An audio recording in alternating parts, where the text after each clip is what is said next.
Hello guys, we are from group 8 and now we would like to introduce my team. First, my name is Fibrila Jerjayanti. Hi, my name is Putri Claudia. My name is Eloy Sepa. My name is Cindy Septiani. My name is Dewi Mutiara Ayu. Me, Nicholas Daniel.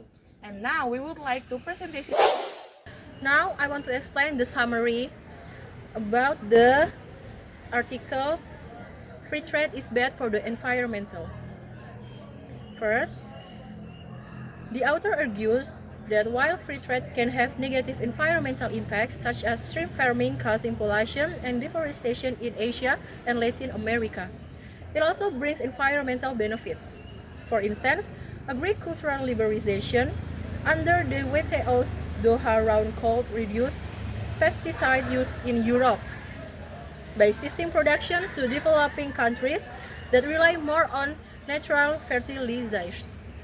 The author further contends that trade protectionism often harms the environment, citing examples such as the US import quotas on Japanese small cars in the 1980 era, which restricted access to low-emission vehicles, and the closed-door policies of pre-1989 Eastern Europe, which led to severe environmental degradation.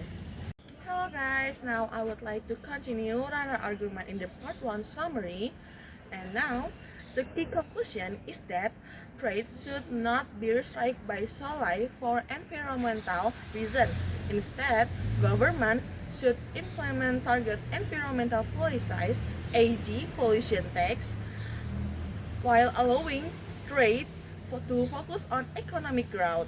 Using trade policy to simultaneously achieve both economic and environmental objectives is deemed ineffective.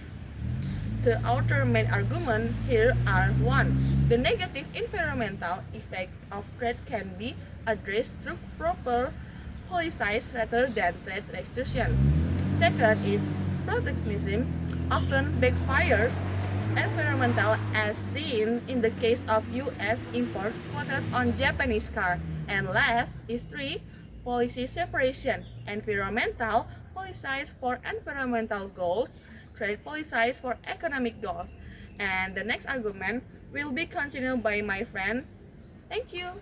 Free trade accelerates environmental degradation. The author assumes that environmental policies can offset the impact of trade, but in practice, weak law enforcement in developing countries is often exposed in Indonesian palm oil industry. Global demand has led to massive deforestation, regulation, corruption allow the direction to continue. The next argument, the environmental benefits of trade are often overstated. The claim that shifting agriculture to developing countries reduce pesticide use ignorance. Land use change, converting forests into farmland, e.g. Brazil soybean exports, releases even more carbon. Race to the bottom, poor countries lower environmental standards to attract investment, as seen in Bangladesh textile industry. Okay. The third argument is protectionism can safeguard the environment. The author argues that trade restrictions are ineffective, but several examples prove otherwise. Part 1 is EU's ban on illegal timber import successfully reduced deforestation like trade. Costa Rica's green politics taxes on environmentally harmful export funded reforestation. And Indonesia palm oil moratorium 28 reduced deforestation by 1419 according to the Ministry of Environment. Fundamental flaws in comparative advantage logic. The argument for production efficiency overlooked 1. Transportation cost. Local food production is actually more environmentally friendly. 2. FAO data, 14% of global emissions come from international food supply chains. 3. New Zealand case, exporting powdered milk to China generates higher emission than local production. Lisa gave our group a question about How should governments address the negative environmental impact of free trade?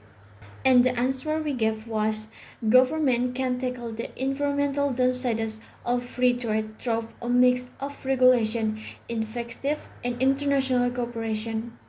Some key strategy is stronger environmental regulation.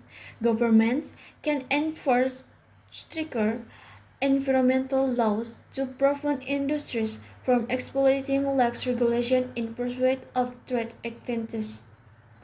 Sustainable trade agreement.